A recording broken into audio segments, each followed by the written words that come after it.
Welcome to Lynn Cullen Live, talk radio without the static. Email your questions and comments to lynn@pghcitypaper.com. And now your host, Lynn Cullen. Why, hello there, and welcome to a sunny but blue Monday in Pittsburgh, PA, because of a certain football game. I got to tell you, I didn't even watch after the half. And I didn't watch much of the first. I want to tell you, it's a wonderful place to get to, where you don't care much anymore at all. I mean, I always will root for them and the Packers, but I just don't care anymore. There's so many negative associations with the game, especially the violence of it, that I don't enjoy it as much, and I ain't alone. And then there's the horribleness of the NFL itself. So the good news is, if you get yourself into that, I really don't care much. You can't have your Mondays ruined, because it's a beautiful sunny day in October, you know.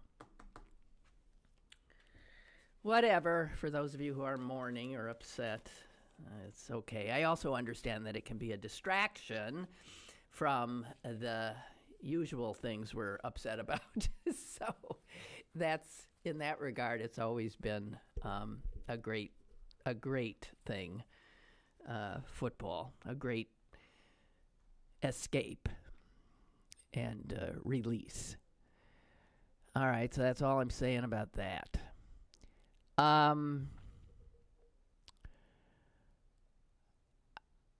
went to an event Friday evening at the University of Pittsburgh, where my friend Jean Marie Laskus was being honored as her book came out. This is the book, she was on the show. This is a book about the letters that Obama read, 10 of, every night of his presidency. 10 letters chosen by this hardworking group of interns and volunteers, mostly, that sorted through every letter that any citizen wrote to the president. All were read, and 10 made their way to him, where the last thing he would do before he went to bed was sit in the treaty room and read these letters. One can only imagine the current occupant of the White House doing such a thing. But it was an extraordinary event. It wasn't extraordinary, let's not get overwhelmed, but 3 of the people who had written letters to President Obama were there. And they all read the letters that they had written to the president. One letter was from a woman struggling with cancer and being just devastated, not just by her fight with that disease, but also by her insurance company. So it was a letter explaining how the way the insurance system worked in the country was making her fight for her life harder. That woman's letter was the letter that Obama got, that he was so moved by that he had it framed and hung on the walls of the White House. And Jean Marie, when she went to visit Obama in his post-presidency, in the office he now has, she said there it was. He brought that letter with him. And it was getting that letter that just, and seeing it all the time, that just redoubled always his determination to see the Affordable Care Act through. So she was there, and a woman who was a heroin addict and who had written a letter to him was there, and her response from the president changed her life. She's clean. She now helps other addicts in jail and other programs, and she was such an impressive woman.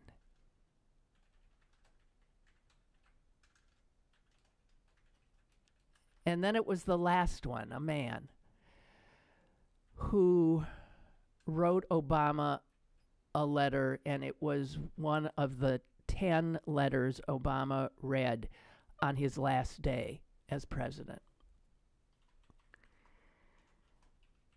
And this guy was a congenial-looking, plump, bow-tied, gray-bearded, bespectacled man. And when he read his letter, which I do remember from the book, he was writing the president to apologize to him.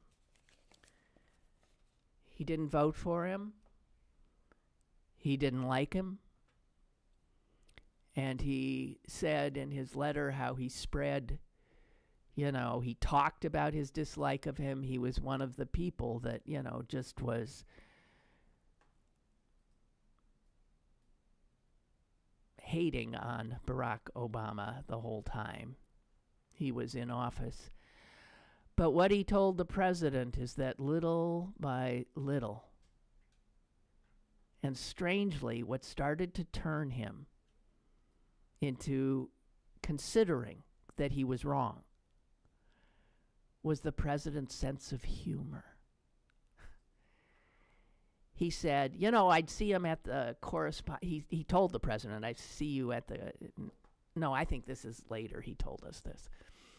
But he was talking about how he came to see, and he told Obama that you are an honorable man, that you are a good man, and that although I don't agree with you politically about much of anything, I was wrong to have ever said a negative word about you. And he talked about being a Christian and how it was important for him to come to terms with his actions and his misplaced judgments of this man. And as this guy read his letter,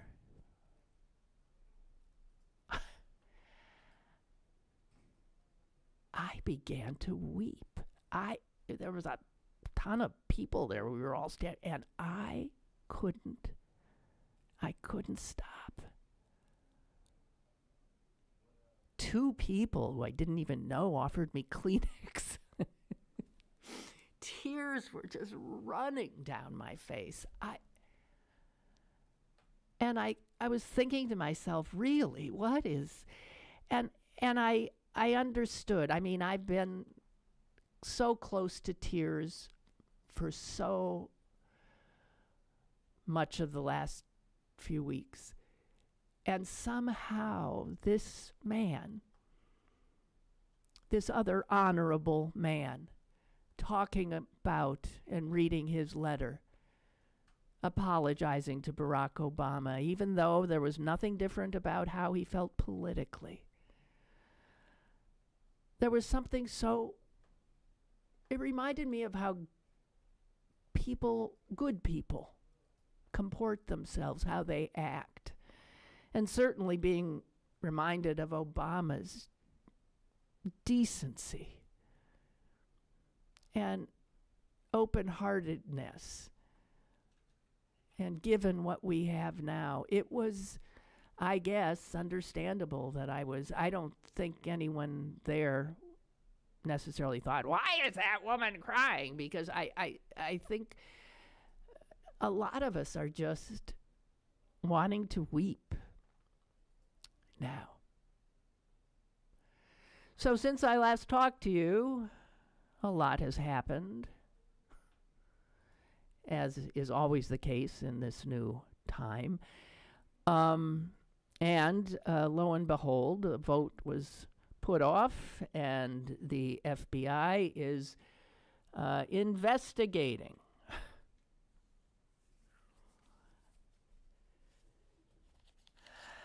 But we find out that the FBI in this investigation is working for the White House. This is not a criminal investigation.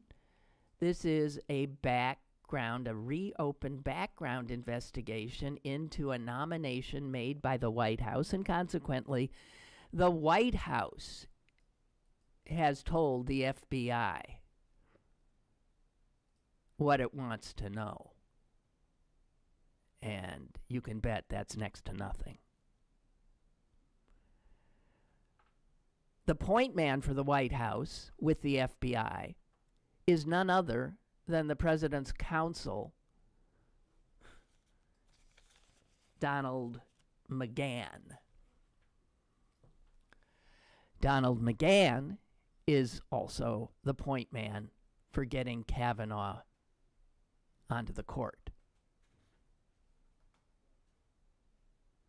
Stop and think about that.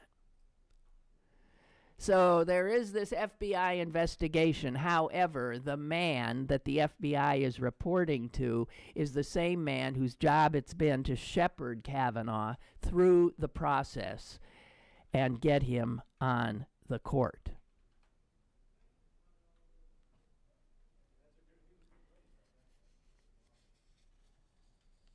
So it could well be that Senator Flake unintentionally has given the Republicans a way out and given Kavanaugh a way on to the court. Because if the FBI is prevented from following their leads and interviewing other people, then it could well be that they will not uncover anything that would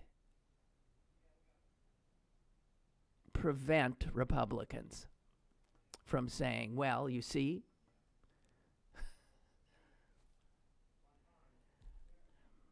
so that is very troubling. It's very troubling.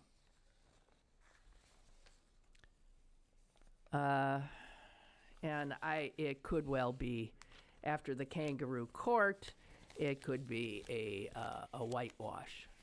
I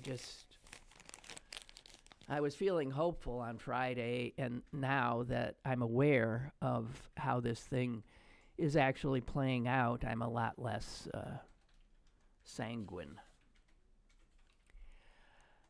What I don't understand are two things. I don't understand how the Republicans on the committee can say that they found Dr. Blasey Ford credible, which means they found her believable,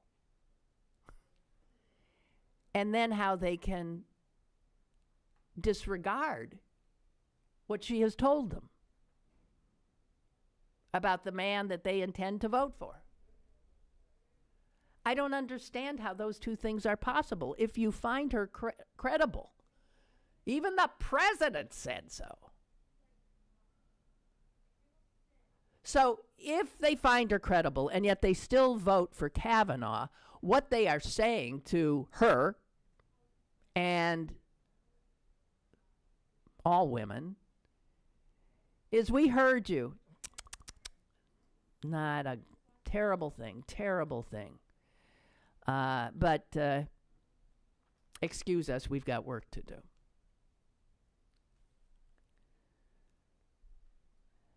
I don't understand it. Here's the other thing I don't understand.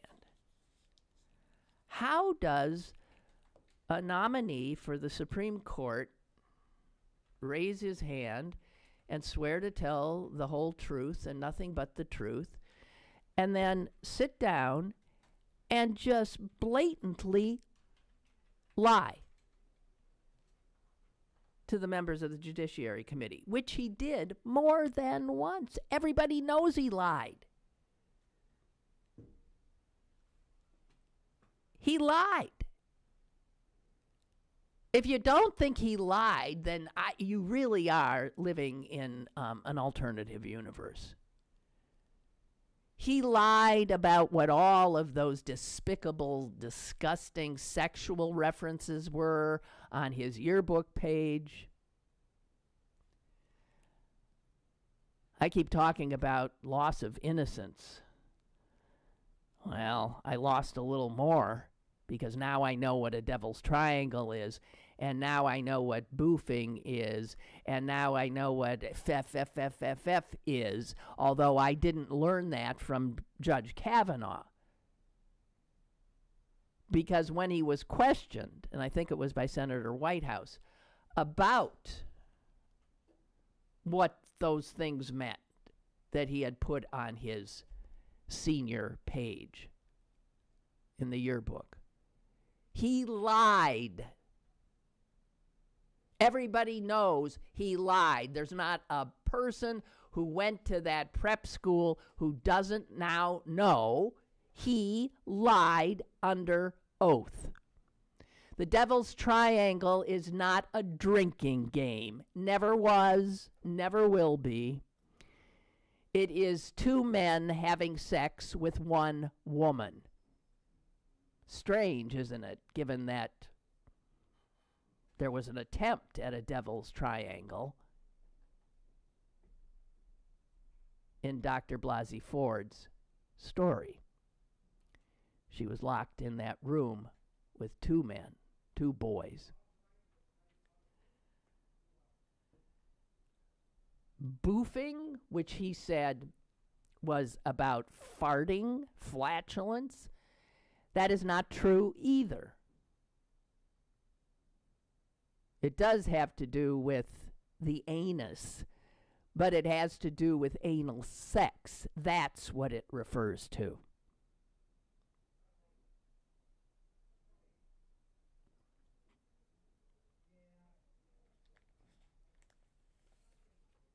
I'm forgetting some of them. Oh, FFFF. He said it was a friend who, before he would say the F word, would like f.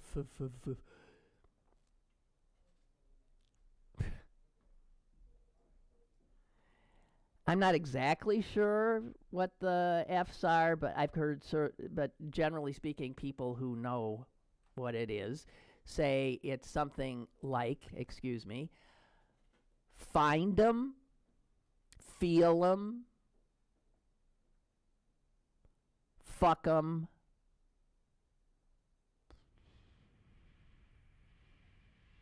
What's the fourth one? Because after you fuck them, you discard them. I'm trying to think what the... I don't know. But that's what it means. It's, again, about assaulting, using women.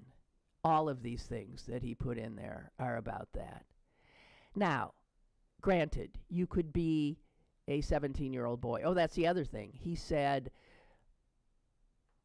it was legal for the seniors to drink because 18 was the drinking age. That is a lie, too.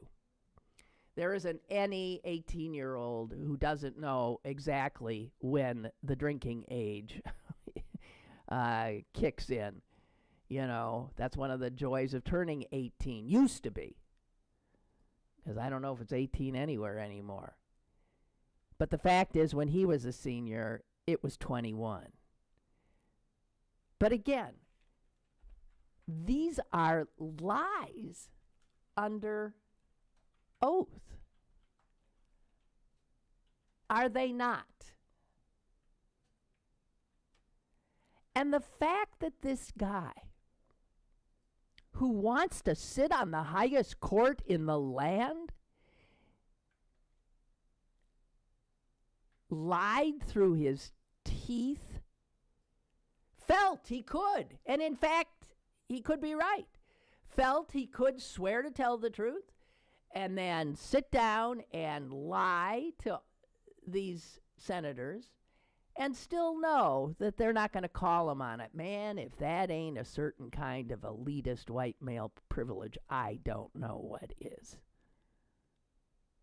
There are other lies that he told about his drinking, obviously. And I think we got a picture of what a mean drunk he must be. Because the meanness he exhibited, that sort of crazed-looking rage,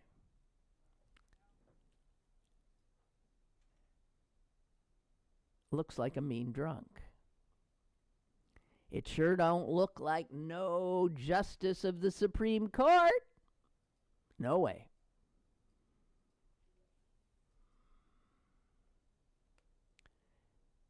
That's it. Thank you, David. See, David knows him.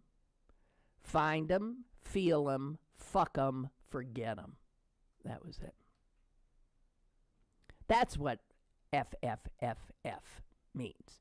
And that's what Brett Kavanaugh knows it means. And that's why he put it there along with Devil's Triangle and the anal sex reference and all the other stuff. Find them, feel them, fuck them, forget them.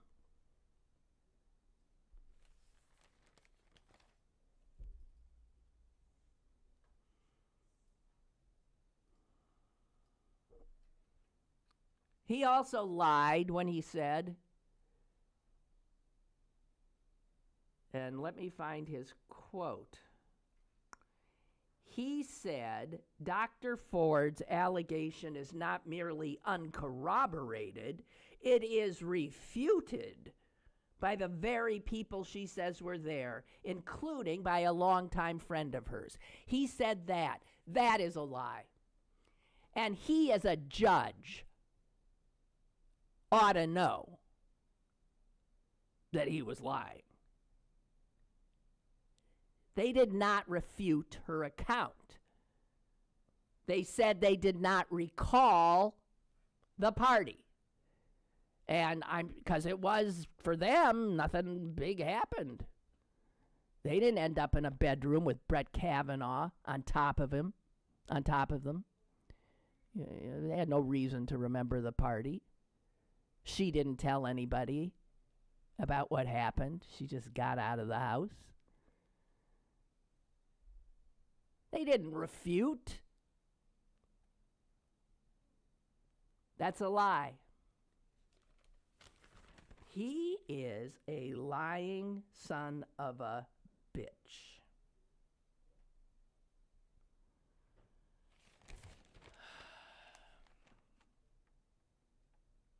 The Renata alumnius, my God. And here's what he lied straight to their faces about what that meant. We all know what it meant. Come on. He was bragging that he effed her. That's what he was suggesting. And probably untrue. Under oath, he said that reference was clumsily intended to show affection and that she was one of us. But in this circus, the media's interpreted the term as related to sex. It was not related to sex, he said. As if screaming and turning red in the face would make that true. It, of course, is related to sex. 4 of his former schoolmates said that it was well known that they made sexual remarks about Renata, and that the understanding at the time was that those yearbook references to her, not just on his page, but under a picture of the football players, were boasts about sexual conquest. It was known.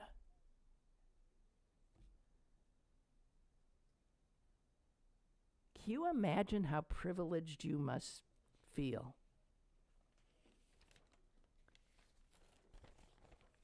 To be able to lie like that about little stuff. Why couldn't he have said, I was an idiot 17-year-old boy? Hardly a strange thing. And I wanted to show that I was, even though I was a virgin, I pretended, and then you'd say, I'm obviously have grown since then, and I'm sorry for any harm I caused with my, blah, blah, blah, blah. You admit it. You tell the truth. That is the basis of seeking justice. His whole life is about seeking justice, the title. Justice of the Supreme Court. That's the only justice he is seeking. And he will lie and do anything he has to get there. And to see the complicity of these Republican men is enough to make a person sick. We have a caller. I don't know that much has changed here, but let's give it a shot. Hello, caller. Hello. Nah, hi. No good? Yeah, it's no good. Although all of a sudden I sound different. It's no good. I'm sorry. Okay, bye. And may I just say, fuck them. What was that all of a sudden my audio changed? Jesus H.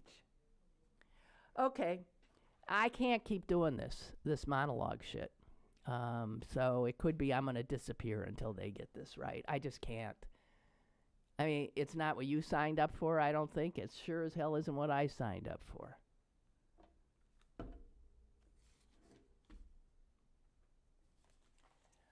I can't remember which senator it was, but one of them, and it was toward the end, and he never got an answer, or she, was asking him, Kavanaugh, what all of this was telling boys. Everybody's talking about, girls this, girls that, girls should know that this and that. What are young men, young boys, what should they get from this tale? And he never answered. Somebody did a thing about looking at both of all the questions that came to both Ford and him, and they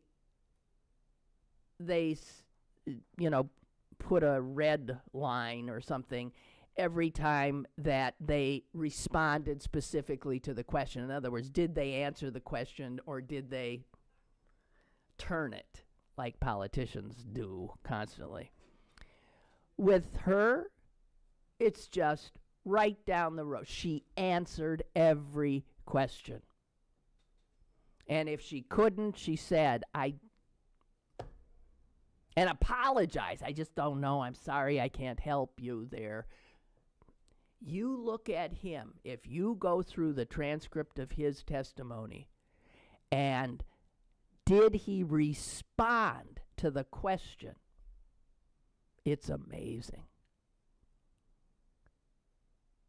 Had to be like dragged out of him. And then given the little 5-minute time limit, it meant he could stonewall enough with each senator never to have to answer a question. By the way, was Matt Damon dead on? Dead on. I didn't watch it because I'm not generally an SNL fan, but wow, that opener was just dead on. He looked exactly. I mean, to me, I wouldn't have known the difference. He was just perfect.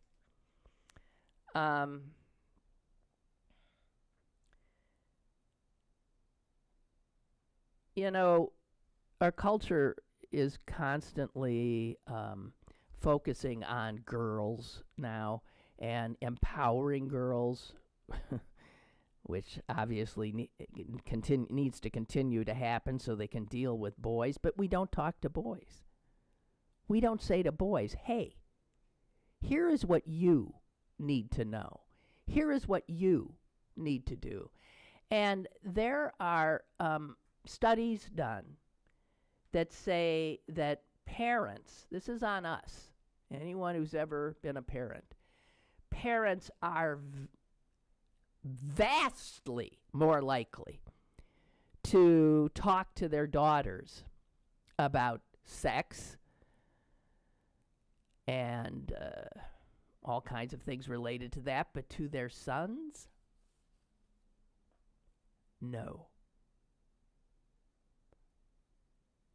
So boys aren't told much of anything. So where do they learn about appropriate behavior as it relates to sexuality? Well, we know where they learn it. They learn it in locker rooms. They learn it in dorm rooms. They learn it at frat houses. And here is a high school junior in New England. This has to do with a book that a woman is researching. And she says, here's what one 17-year-old boy told me about how boys talk about sex. He says, it's not like guys say, dude, man, I made her feel great. That never happens, the kid says. It's always, I nailed her. I smashed her. I destroyed her. It all sounds less, it all sounds less than that they've had sex with them than that they've just, almost destroyed them. So this is a high school boy saying that the way the boys talk about what you do with girls is aggressive, assaultive, F. And then stop and think about it. Boys in our culture, they grow up in this constant hypersexualized culture where women are viewed everywhere as being sexual objects. Here's a fascinating little fact from a University of USC research on G-rated movies. So the movies that little boys and little girls see. And if you look at the G-rated movies over the last 10 years, because that's all they were looking at, over 2/3 of all the characters who have a voice, who speak a line, over 2/3 are male in G-rated movies. And less than 1/3 of G-rated movies have girls or women speaking. Also, what they found is the amount of skin that women show in a G-rated movie is similar to that in an R-rated movie. And the girls and women are scantily clad in relationship to men who tend to be fully clothed.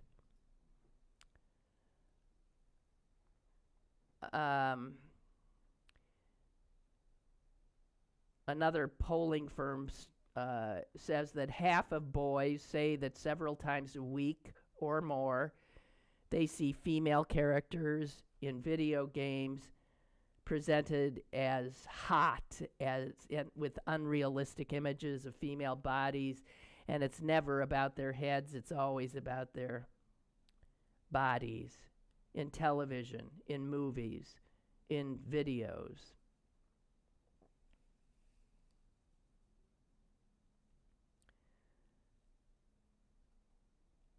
So we, as parents, have failed.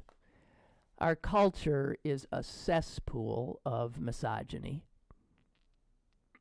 My God, even G-rated movies. I find that fact so upsetting.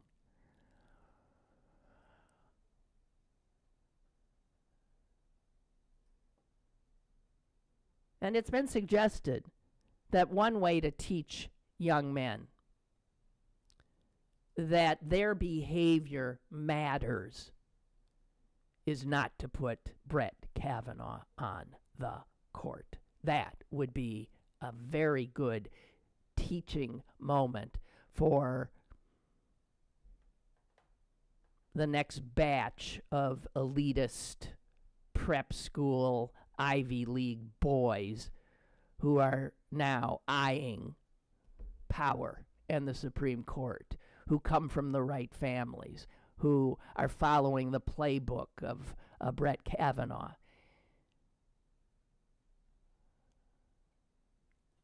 Not putting him on the court would be a way to say, hey guys, your actions matter. And adults need to talk to boys about sexual ethics, about consent, about healthy relationships, about the risks of mixing alcohol and sex. We just assume that the girls will handle it. The girls will somehow be the gatekeeper. Why do we let boys abdicate responsibility? Why do we lower the bar for them? And this is what we get. A man who still could be sitting on this Supreme Court in a week or two. If we tell boys, hey, find 'em, feel 'em, fuck 'em, forget 'em, won't get in your way, baby. You can take an oath and lie right to the idiots in front of you. Yeah.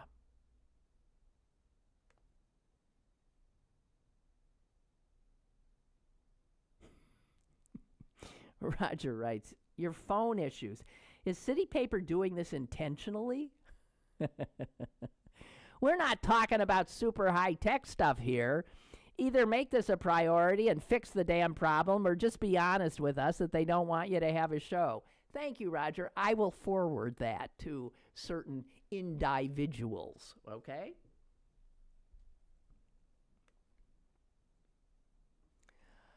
Mary writes, I watched John Oliver last night, and he made a similar point as you have made. The Republicans, by putting this creep on the Supreme Court, will be saying that they just don't give a shit about women and women's issues. Straight up.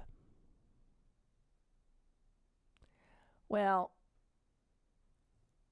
as I said also, I think on Friday, they've made a calculation. They're willing to lose women. They're willing to lose young people. They're willing to lose Hispanics and African Americans. They're willing to lose a whole bunch of people to get this court for the next 20, 30 years. Because that is all they're thinking. They are willing to lose the Congress, maybe even the White House. They have the court. They're packing the judiciary. They've always played a long game. They're also assuming that our anger and our attention that we are now paying will dissipate. And if they are correct in that assessment, then we deserve to lose.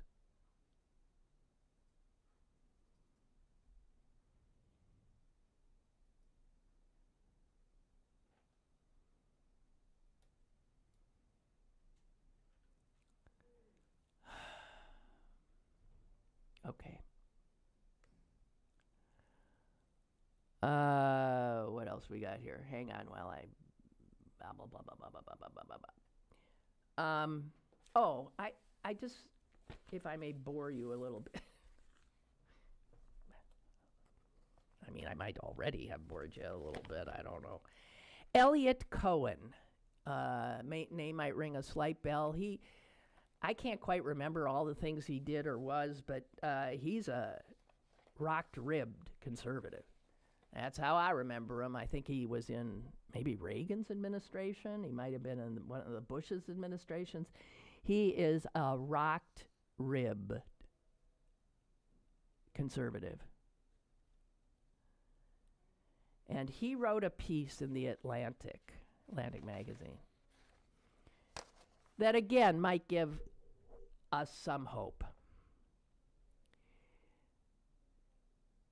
He is no longer a Republican because he said the Republican Party is not a conservative party anymore. I'm a conservative more than I'm a Republican, so he's left. And while he and you or I might not agree, again, like that letter writer, on much politically, this is a guy who has not drunk the Kool-Aid. And it really always makes me feel better to find out that there are these guys around. He excoriates the party for throwing everything that the Republican Party ever stood for, supposedly, out the window now. Personal responsibility, self-control, frugality, fidelity, honor, character, integrity, all abandoned. All abandoned. He said they threw frugality and fiscal responsibility away actually long ago, and even starting in the Reagan years. But now on a stunning scale, we're heading $1 trillion deficits now under these frugal Republicans. Its beliefs in character and truth and fidelity, he says, gone when it embraced a liar, cheat, and philanderer as its nominee, and then it's its president. But he said something else snapped this week. So for him, watching this Kavanaugh hearing was sickening. I guess if you're a conservative, it might be even more sickening than it is for us to watch. He talks about the 11 old men hiding behind the female prosecutor who they wheeled out and demeaned by calling her always female and female assistant and aide. And then he said it's Kavanaugh's own testimony that showed what conservatism, Republican style, has now devolved to. And here's how he says it. Kavanaugh's own testimony, it's self-pity, it's hysteria, it's conjuring up of conspiracies, it's vindictiveness. He and his family have no doubt suffered, but if we expect steely resolve from a police officer or disciplined courage from a firefighter, we should expect stoic self-control and calm from a conservative judge, even if his heart is being eaten out. No one watching those proceedings could imagine that a Democrat standing before this judge would get a fair hearing. This was not the conservative temperament on display. It was rather personalized grievance politics. This again, from a former Republican and rock-ribbed conservative. Americans watching the cranky maunderings of Senator Chuck Grassley and the spitting, menacing fury of Senator Lindsey Graham, he says, saw what conservatism, what republicanism has become. It is now a party of sour meanness. Almost all men who build walls to keep the world out, erect tariffs to destroy free trade, despise the alliances that keep Americans secure, and sanction the deliberate plucking of babies from their mothers' breasts in order to teach illegal immigrants a painful lesson. In such a world, decorum and courtesy are irrelevant. Let me read one more paragraph here. Because again, this is coming from Elliot Cohn, rock rib conservative, Republican, up until Trump took the party and he quit. There was always a dark side, he says, to American conservatism. Much of it originating in the antebellum curse of a society, large parts of which favored slavery and the extermination of America's native population. Favored. Who favored the exclusion of immigrants from American life and favored discrimination against Catholics and Jews and gays. Many of us had hoped that the civil rights achievements of the mid-20th century, changing social norms regarding women, and the rising levels of education had eliminated the germs that produced the Civil War, lynching, Indian massacres. But no. Those microbes simply went into dormancy. And now, in this nation and party of Trump, they have erupted again like a plague, bitter, potent, and vile.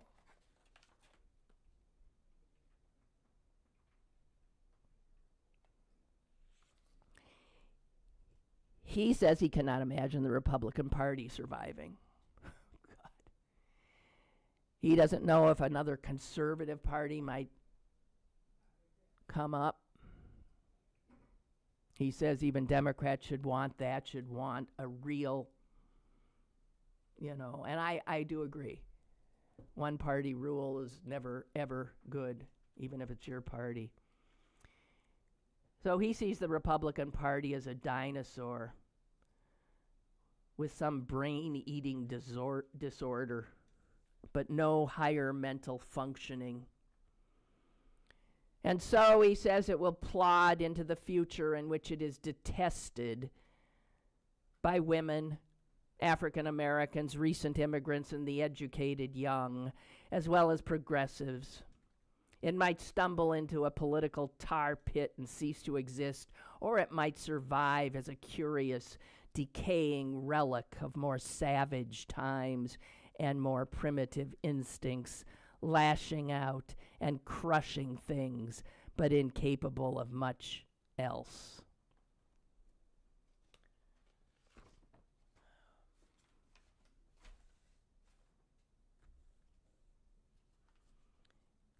And quickly, speaking of tearing babes from their mothers' breasts, front page story in today's New York Times. God. In shelters throughout the United States, in New York City, in Kansas, who knows, maybe here even in Pittsburgh, migrant children who have been seized are being awakened in the middle of the night and hurriedly put on buses for what can be a days-long ride to a barren camp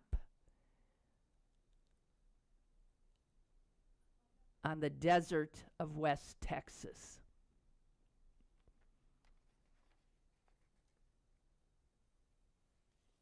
Hundreds are being shipped every week. There's 1,600 children in this horrible place now, 20 to a tent. No toilets in tents, porta-johns outside, no teachers to teach them.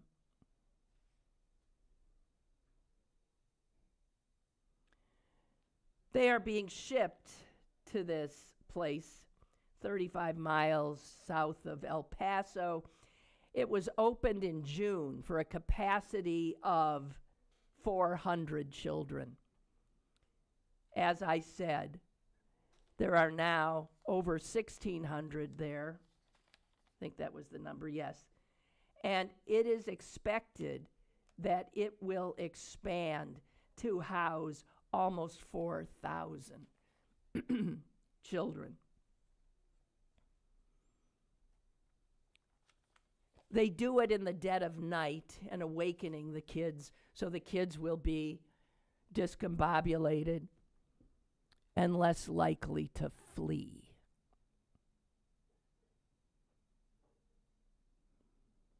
There are no schools at these places. There's nothing. They're just stuck. That is going on right now.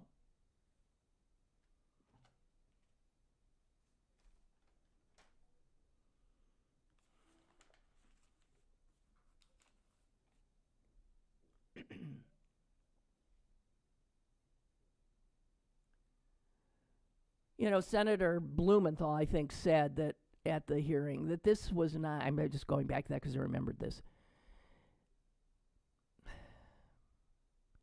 Even if you can't definitively say he's attempted to rape a 15-year-old girl, what you can see is credibility. And so, Kavanaugh's lying to your face, my face, everybody's face, lying under oath tells you all you need to know about his credibility. Whereas everyone, I haven't found anybody who did not find her credible. That's all you need to know right there.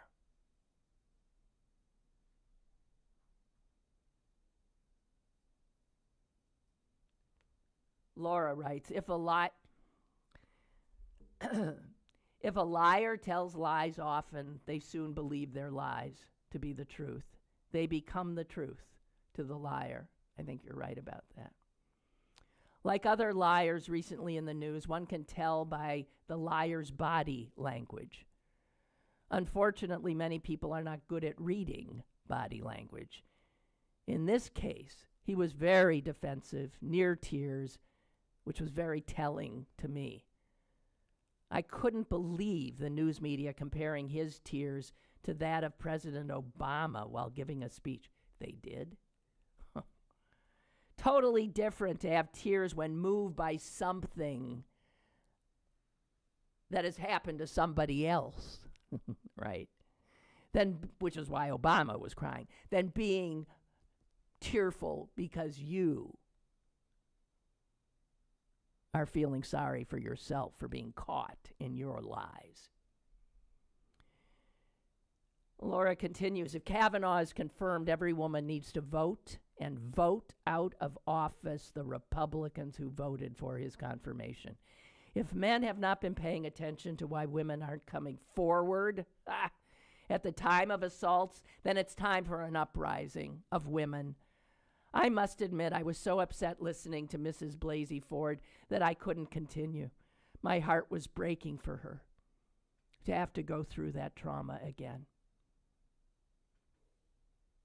I agree with Roger regarding your phone issue. Your listeners count on your show. I just don't understand why the phones worked in August, but now they don't in September and October. Are the wires crossed? Surely there must be at least one competent person who knows how to fix this. If that person is not at the paper, perhaps an ad should be placed in search of such a person.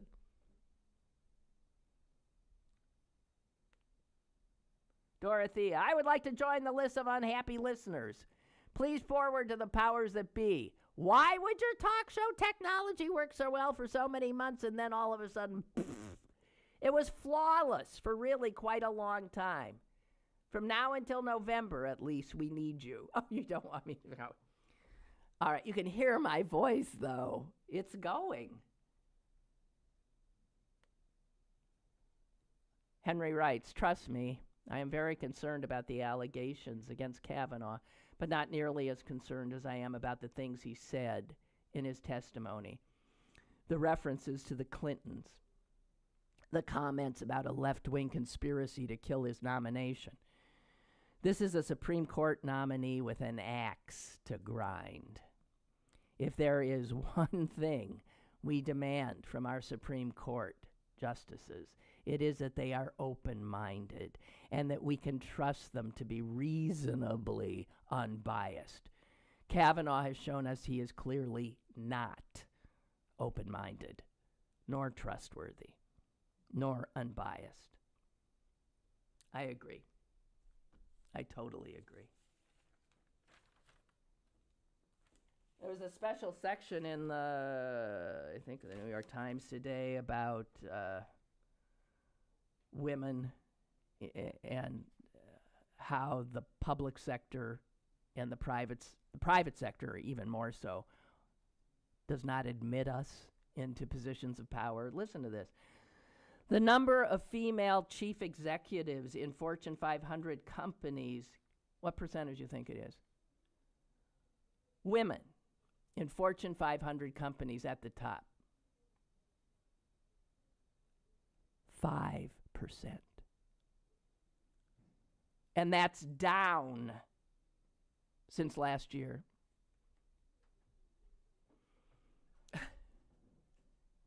$25 down. Women, it's got to stop. We gotta just rise up. It's starting.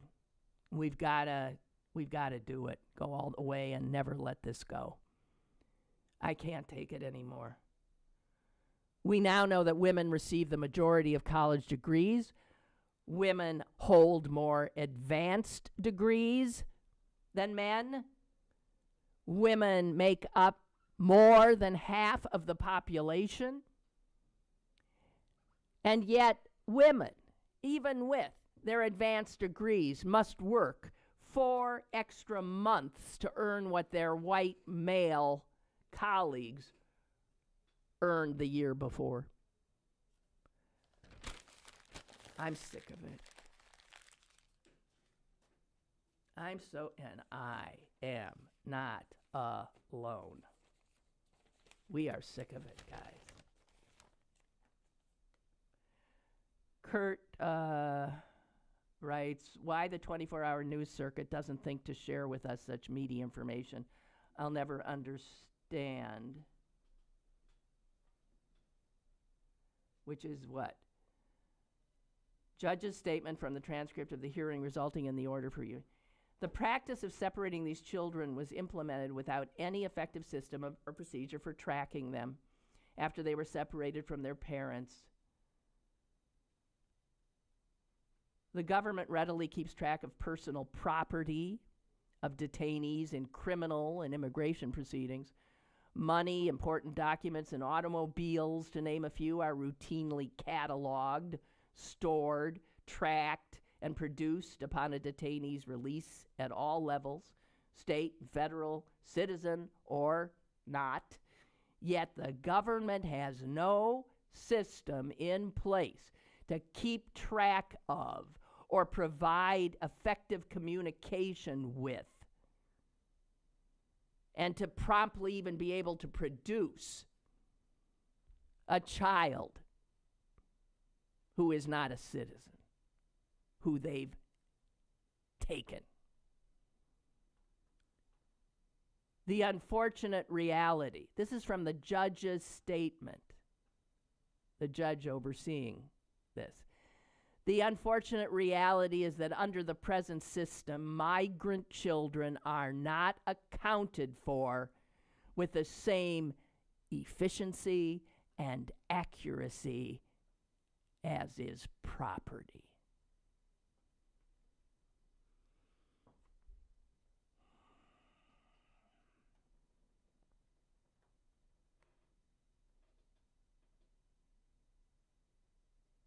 Terry writes, amazing.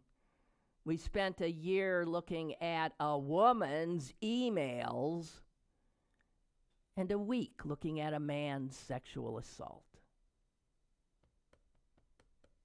Yeah. Well, guys, that's it. I'm done. I'm spent. I'm had.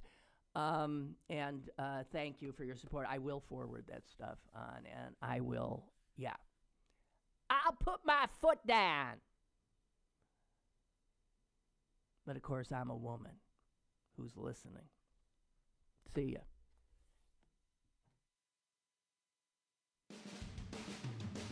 Lynn Cullen Live, Monday through Friday from 10 a.m. to 11 a.m. and archived at pghcitypaper.com. The opinions expressed on Lynn Cullen Live are those of the host and do not necessarily reflect the viewpoints of Pittsburgh City Paper or its advertisers.